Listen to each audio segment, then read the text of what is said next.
अस्सलाम वालेकुम। Voice of America का प्रोग्राम है खबरों से आगे और मैं हूं खालिद हमीद।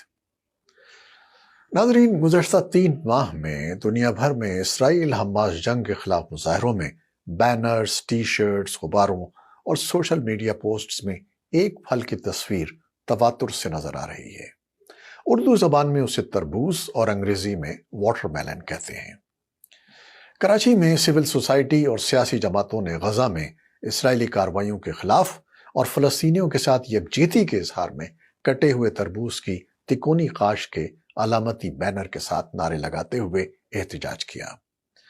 दुबई में अक़वाम मुत्तहिदा की क्लाइमेट कॉन्फ्रेंस के मौके पर सरगर्म कारकुनों ने तरबूज के पोस्टर्स उठाकर क्लाइमेट जस्टिस और गजा में जंगबंदी के लिए मुजाहरा किया। गजा की जंग के दौरान उर्दून के शहर अम्मान में फलस्तीनियों की हिमायत में एक मुजाहरे के दौरान एक खातून तरबूज की तस्वीर की हामिल एक शर्ट पहनकर शरीक हुई।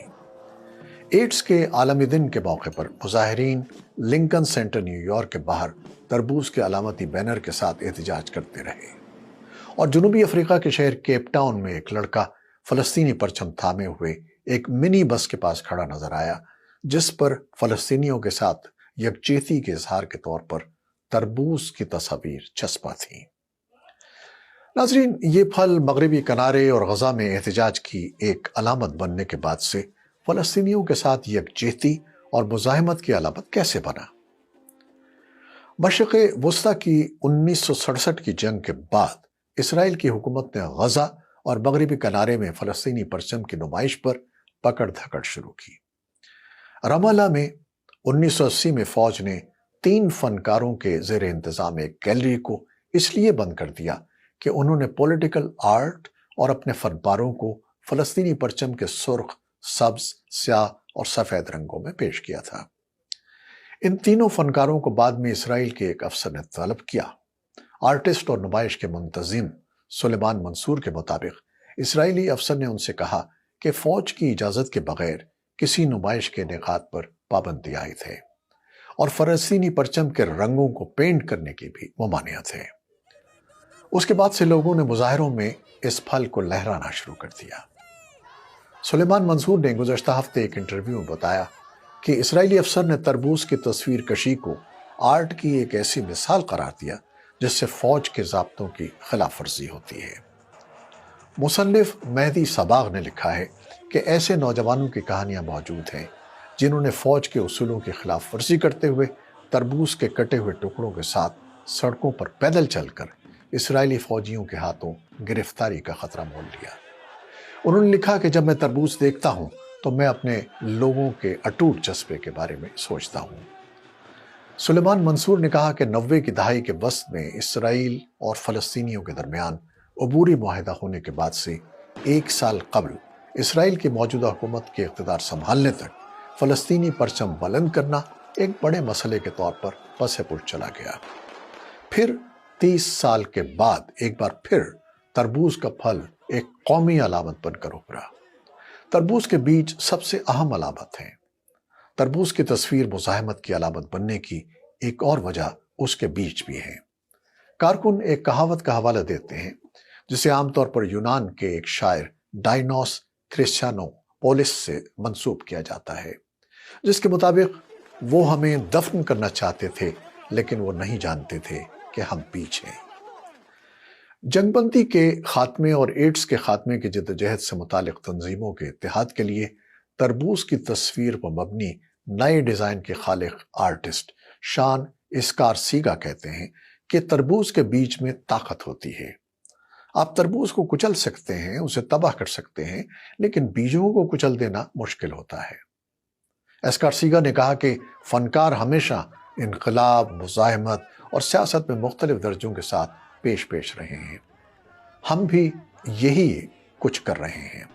हम इस मशहूर अलामत को इसलिए इस्तेमाल कर रहे हैं क्योंकि एड्स की बीमारी अभी ख़त्म नहीं हुई है और जंग भी जाहिर है अभी ख़त्म नहीं हुई है।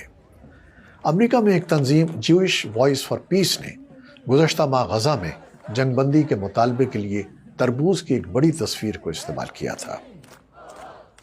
ग्रुप ने एड्स के सद्देबाब के लिए काम करने वाली तारीखी ग्रुप की मुहिम एक्ट अप کے لیے استعمال ہونے والی تربوز کی علامت کا فائدہ اٹھاتے ہوئے نیو یارک میں فلسطینی پرچم کے رنگوں اور مسلسل کٹے ہوئے تربوزوں کے ساتھ بینرز کے ساتھ مظاہرہ کیا۔ دونوں تنظیموں کے رکن جیسن روزن برگ نے کہا کہ ہماری نئی تصویر یہ دکھاتی ہے کہ آزادی کے لیے ہماری جدوجہد اور ایڈز کی وبا کے خاتمے کے لیے ہماری جدوجہد کی عکاسی تربوز کی تصویر سے ہوتی ہے۔ 1 سال قبل اسرائیل میں قومی سلامتی کے انتہائی دائیں بازو کے وزیر اتمار بن گوئر نے عوامی مقامات پر فلسطین کے پرچموں پر پابندی لگا دی تھی۔ اس پابندی کے خلاف مزاحمت کے طور پر عرب اور یہودی اسرائیلیوں کے ایک سرگرم گروپ نے تل ابیب کی ٹیکسیوں پر تربوز کے بڑے بڑے اسٹکرز چسپاں کیے جن پر لکھا تھا یہ فلسطینی پرچم نہیں ہے۔ تنظیم نے ایک تحریری بیان میں کہا حکومت کے لیے ہمارا پیغام واضح ہے، ہم ہمیشہ کسی بھی ایسی پابندی سے باہر نکلنے کا کوئی طریقہ تلاش کر لیں گے اور آزادی اظہار اور جمہوریت کے لیے جدوجہد ختم نہیں کریں گے۔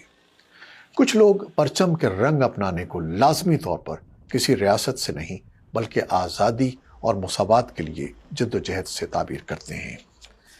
کنگز کالج لندن میں مشرق وسطیٰ کے امور کی ایک ماہر مائسون سکیرا کا کہنا ہے کہ جب بات فلسطینیوں کی ہو تو ان کا پرچم نو آباد لوگوں کی نمائندگی کرتا ہے جنہوں نے کبھی آزادی نہیں دیکھی، اور کیونکہ اس پر پابندی عائد ہے اس لیے یہ قوم پرستی سے زیادہ مزاحمت کی ایک علامت بن گیا ہے۔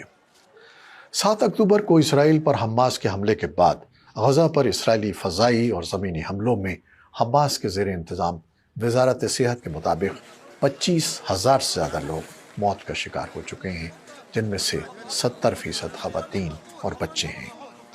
اسرائیل کا کہنا ہے کہ حماس کو کچلنے سے قبل جنگ بند کر دینے سے ان عسکریت پسندوں کو کامیابی حاصل ہوگی جنہوں نے 7 اکتوبر کو جنوبی اسرائیل پر حملہ کر کے 1200 لوگوں کو ہلاک اور لگ بھگ 240 کو یرغمال بنا لیا تھا۔ تو آپ نے دیکھا کہ دنیا بھر میں سرگرم کارکن امن اور جنگ بند کرنے کے مطالبے جاری رکھے ہوئے ہیں اور اپنے جذبات کے اظہار کے لیے کیا کیا طریقے اختیار کر رہے ہیں۔ آپ ہمیں بتائیے، کیا آپ نے بھی اپنے ارد گرد کسی کو اپنے مقصد کے لیے مزاحمت کا راستہ اختیار کرتے دیکھا ہے؟ اگر ہاں تو اس کا انداز کیسا ہے؟ ہمیں بتائیے۔ ہمیں اپنے سوشل میڈیا پیجز پر آپ کے کمنٹس کا انتظار رہے گا۔ اللہ حافظ۔